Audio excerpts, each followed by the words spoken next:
అదిగో రావాలన్నా అత్తరిగా రావాలన్నా అత్తి కాదు నాకు కానం చేయదు పెచ్చి పెచ్చి మేళ రావాలి రావాలి అబ్బాయి రావాలి అయితే చలమి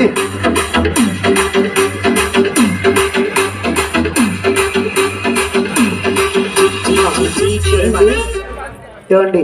రెండు కాళ్ళ మీద నిలబడతాము గాని రెండు చేతుల మీద ఎవరు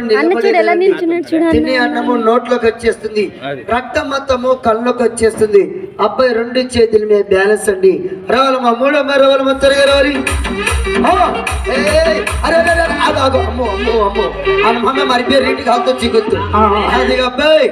ఈ అమ్మాయి సర్కస్ చేస్తుందా అబ్బాయి చేస్తుంది మరి ఈ అమ్మాయి సర్కస్ చేస్తుందో చేదో ఒక్కసారి అడిగేస్తాను అడిగేసి అమ్మా నువ్వు అడిగినవా